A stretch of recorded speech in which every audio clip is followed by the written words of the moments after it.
Okay, so we're going to look at the second part of absolute value inequalities, and let's just start by getting into an example. So we have absolute value of W plus 15 is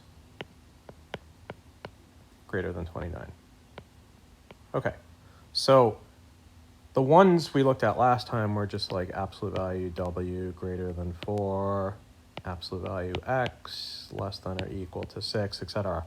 Okay, they all had the absolute values isolated.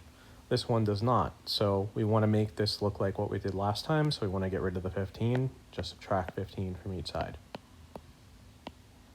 So we've got absolute value of W greater than 14. Okay, so we said greater than, less than, open circle, and then less than or less than or equal to, greater than or equal to, closed circle. Okay, and we also had the ones that are ends between or away. Okay, the ones that were between or less than or less than or equal to. Away is greater than or greater than or equal to. Okay, so we're going to split this up into two inequalities. First inequality, we'll just drop the bars. It's going to be W greater than 14. Second inequality, we're going to change the sign and change the direction of the inequality. So that's going to be W less than negative 14. Okay, so this inequality had a greater than sign, what it started with. That means it's an or going opposite ways. So the graph is going to be, so here's negative 14, and here's positive 14, both open circles. It's going to look like that, and that. Okay. Number two, again, we want to isolate the absolute value bars.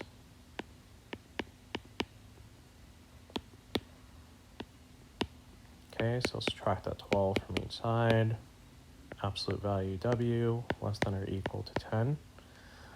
Okay, so we'll make the two inequalities.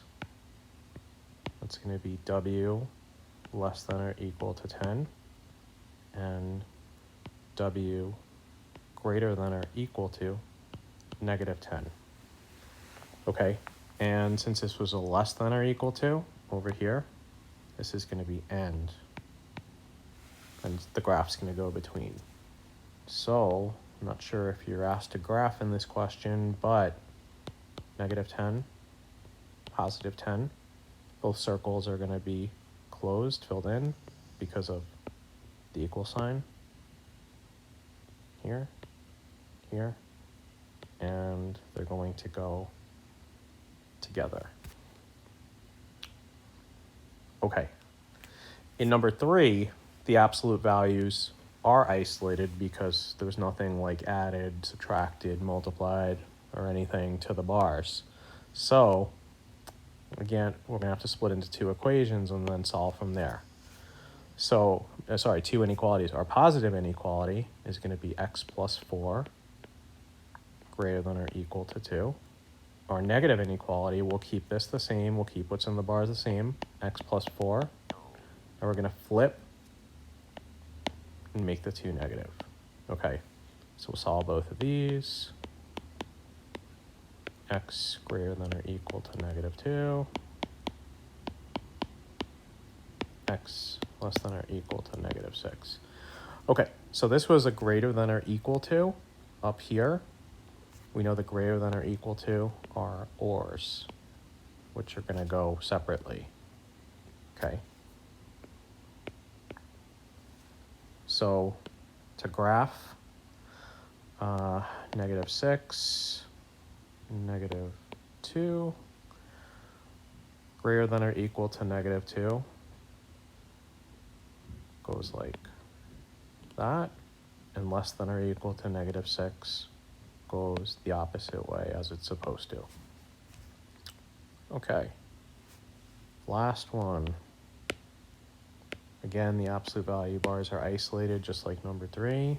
So we'll set up our first equation. We'll just remove the bars, keep everything like it is.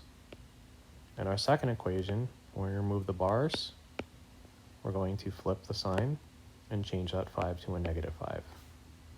Let's solve both of these.